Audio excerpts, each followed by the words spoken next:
Hello, welcome to Malu's FoodArt. ഇന്ന് നമ്മളിവിടെ ചെയ്യാൻ പോകുന്നത് ഒരു എഗ് സ്നാക്കാണ്. ഇത് ശരിക്കും പറഞ്ഞാൽ എൻ്റെ ഫ്രണ്ട് ആൽഫി എനിക്ക് പറഞ്ഞിരുന്ന റെസിപ്പിയാണ്.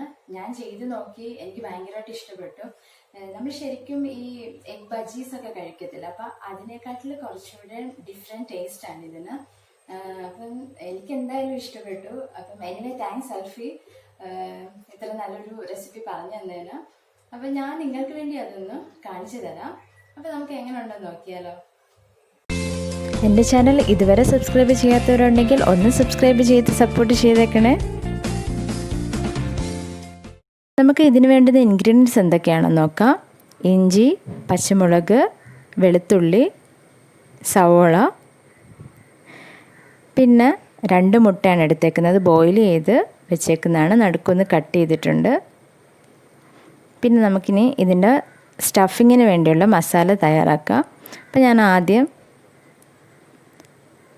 പാൻ ചൂടാക്കി അതിലേക്ക് കടുക് പൊട്ടിച്ച് കൊടുക്കുകയാണ്.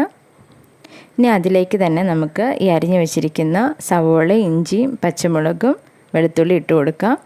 സവോള ഞാൻ ഒരെണ്ണം എടുത്തിട്ടുള്ളൂ, പച്ചമുളകും അതേപോലെ ഒരെണ്ണം എടുത്തിട്ടുള്ളൂ. പിന്നെ ഇഞ്ചിയും ഒരു ചെറിയ കഷ്ണം എടുത്തേക്കുന്നത്. വെളുത്തുള്ളി ആണെങ്കിൽ ഒരു 5 അല്ലി. എല്ലാം ഞാൻ ചെറുതായിട്ട് അരിഞ്ഞേക്കുക. അപ്പോൾ നമുക്ക് പെട്ടെന്ന് അതൊന്ന് വാടി കിട്ടും. അപ്പോൾ സ്റ്റഫിങ്ങിന് വേണ്ടി ആയതുകൊണ്ട് എല്ലാം ചെറുതായിട്ട് അരിയുന്നതാണ് നല്ലത്.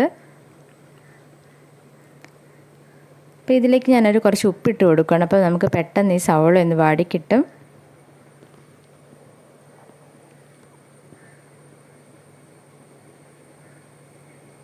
നമുക്ക് ഉപ്പ് ഞാനിപ്പം കുറച്ച് ഉപ്പ് ഇട്ടിട്ടുള്ളൂ. പിന്നെ നമുക്ക് മസാല എല്ലാം ഒന്ന് തയ്യാറാക്കി കഴിയുമ്പോൾ ആവശ്യമുണ്ടെങ്കിൽ ചേർത്ത് കൊടുക്കുക.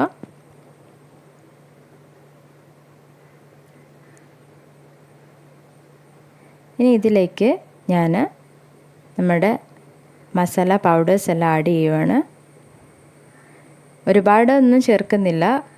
ഒരു 1/4 ടീസ്പൂൺ മഞ്ഞൾപ്പൊടി, പിന്നെ ഒരു 1/2 ടീസ്പൂൺ മുളക് പൊടി, പിന്നെ ഒരു 1/2 ടീസ്പൂൺ ഗരം മസാല, ഇത്ര ചേർക്കുന്നുള്ളൂ. ഇനി നന്നായിട്ടൊന്ന് ഇളക്കി കൊടുക്കുക. ഇനി ഇളക്കിയതിനകത്താണ് നമുക്ക് മെയിനായിട്ട് വേണ്ടുന്ന സാധനം നമ്മൾ ചേർത്ത് കൊടുക്കുന്നത്.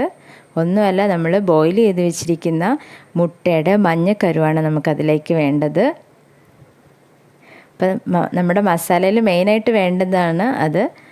അപ്പോൾ മഞ്ഞക്കരുവാണ് ഞാൻ അതിൽ ഇട്ട് കൊടുക്കുന്നത്. അത് അതുമായിട്ടൊന്ന് മിക്സ് ചെയ്തൊന്ന് പൊടിച്ചെടുക്കുക. ശരിക്കും പറഞ്ഞാൽ മഞ്ഞക്കരു അധികം ആൾക്കാർ കഴിക്കില്ലെന്ന് പറയാറുണ്ട്. കൊളസ്ട്രോൾ കൂടുതൽ അടങ്ങിയിട്ടുണ്ടെന്ന് വിചാരിച്ചിട്ടാണ് ആൾക്കാർ ഇത് കഴിക്കാൻ മടിക്കുന്നത്. അതിന് കുഴപ്പമില്ല. നമ്മുടെ പ്രോട്ടീനും കാൽസ്യവും ഒക്കെ നമുക്ക് നന്നായിട്ട് കിട്ടാൻ വേണ്ടി ഇത് ചെയ്യുന്നത് നല്ലതാണ്. പെർ ഡേ ഒരു 2 മുട്ടയെങ്കിലും കഴിക്കുന്നത് നല്ലതാണ്. ഡയറ്റ് ചെയ്യുന്ന ആൾക്കാർ അവരുടെ മെയിൻ മെനുവിൽ തന്നെ ആഡ് ചെയ്യുന്ന ഒരു കാര്യമാണ് മുട്ട. അതുകൊണ്ട് കുഴപ്പമൊന്നുമില്ല മുട്ട കഴിക്കുന്നതിന്. അപ്പോൾ നമുക്ക് ഈ മുട്ടയുടെ മഞ്ഞ മസാലയിലൊന്ന് നന്നായിട്ട് മിക്സ് ചെയ്ത് കൊടുക്കാം.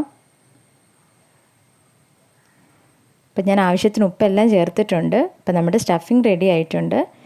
ഇനി നമുക്കതിന് ബാറ്ററിൽ ചേർക്കേണ്ട എന്തൊക്കെയാണെന്ന് നോക്കാം. ഞാൻ 2 ടീസ്പൂൺ മൈദ ചേർക്കുന്നുണ്ട്. പിന്നെ ഒരു 1/2 ടീസ്പൂൺ കടലമാവ്, പിന്നെ അതിലേക്ക് ഞാൻ ആവശ്യത്തിന് ഉപ്പ് ചേർക്കുന്നുണ്ട്. അപ്പോൾ ഞാനൊരു 1/4 ടീസ്പൂൺ ഉപ്പ് ചേർത്തു, ഒരു 1/4 ടീസ്പൂൺ മുളക് പൊടി ചേർത്തു. അപ്പോൾ ഉപ്പ് ഞാൻ മസാലയിൽ ചേർത്തുകൊണ്ട് അതനുസരിച്ച് ചേർത്താൽ മതി. അപ്പോൾ ഇതൊന്ന് മിക്സ് ചെയ്ത് കൊടുക്കുക. ഇനി അതിലേക്ക് തന്നെ നമുക്ക് കുറച്ച് വെള്ളം ഒഴിച്ചു കൊടുക്കാം. അപ്പോൾ നമ്മുടെ ബാറ്റർ ഒരു കുഴമ്പ് രൂപത്തിലാവുന്നിടം വരെ നമുക്ക് വെള്ളം ഒഴിച്ചു കൊടുക്കാം. അപ്പോൾ നന്നായിട്ടൊന്ന് മിക്സ് ചെയ്തെടുക്കുക.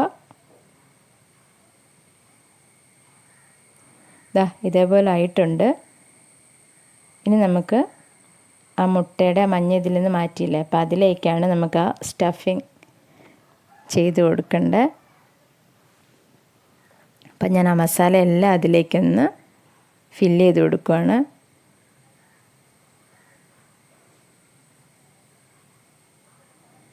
ഫുള്ള് ഫില്ല് ചെയ്ത് കൊടുക്കാം. അപ്പോൾ ആ നടുക്ക് ഭാഗമായിട്ടല്ലാതെ കുറച്ചുകൂടെ മേളിലോട്ടും കൂടെ നമുക്ക് ഫില്ല് ചെയ്ത് കൊടുക്കാം. അത് കുഴപ്പമില്ല.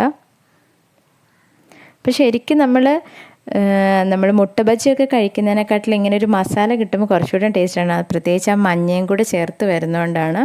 അപ്പോൾ ഇത് ഫുള്ള് ഞാൻ ഫില്ല് ചെയ്തിട്ടുണ്ട്. ഇനി നമുക്ക് ഈ മാവിലേക്ക് ഇതൊന്ന് മുക്കിയെടുക്കാം.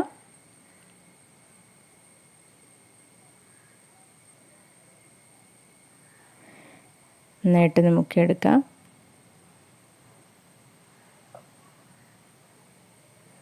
ഇനി നമുക്ക് ഓരോന്നായിട്ട് നമുക്ക് എണ്ണയിലിട്ട് കൊടുക്കാം.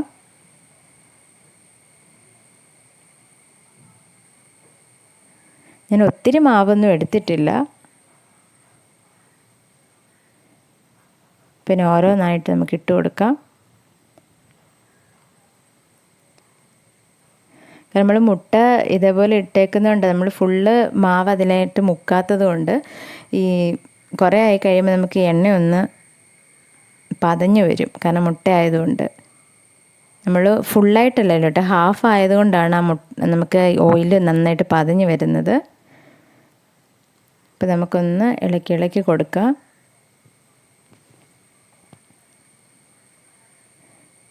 നമ്മൾ ശരിക്കും ഇത് മുട്ട ബജിയൊക്കെ കഴിക്കുന്നതിനെക്കാട്ടിലും നല്ല ടേസ്റ്റാണിത്. കണ്ട എണ്ണ പതഞ്ഞ് വരുന്നുണ്ട്. ഇനി ആ മുട്ട ഒന്ന് തിരിച്ചിട്ട് കൊടുക്കാം. നമുക്ക് ഒരുപാട് ഇത് മൂപ്പിച്ചെടുക്കേണ്ട കാര്യമില്ല. ഓൾറെഡി മസാല എല്ലാം നമുക്ക് മൂത്ത് കിട്ടിയതാണ്. നന്നായിട്ട് പതഞ്ഞ് വരുന്നുണ്ട്. അതിന് മുന്നേ തന്നെ നമുക്കിതങ്ങ് എടുത്തേക്കാം. ഇപ്പം ചിലപ്പോൾ ഈ എണ്ണ കുറച്ചൊന്ന് പൊട്ടി തെറിക്കുന്നുണ്ട്. അപ്പം ഇത് പൊട്ടി തെറിക്കുന്നുണ്ട്. അപ്പം ഞാനൊന്ന് ഫ്ലെയിം ഓഫ് ആക്കിയിട്ട് ഇതിങ്ങനെ എടുക്കുവാണ്. അപ്പം നമ്മളുടെ മസാല എഗ് ബജി റെഡി ആയിട്ടുണ്ട്. വളരെ എളുപ്പം തന്നെ ചെയ്യാവുന്നതാണ്. നമ്മൾ സാധാരണ മസാല ഒന്ന് ഫില്ല് ചെയ്യാതാണല്ലോ ചെയ്യുക. അപ്പോൾ എല്ലാവരും ഇനി ഇതൊന്ന് ഫില്ല് ചെയ്തിട്ട് ഇങ്ങനെ ഒന്ന് ചെയ്ത് നോക്ക്. അപ്പോൾ എല്ലാവർക്കും തീർച്ചയായിട്ടും ഇത് ഇഷ്ടപ്പെടും. അപ്പോൾ നമ്മളുടെ മസാല എഗ് ബജി റെഡി ആയിട്ടുണ്ട്. Thank you.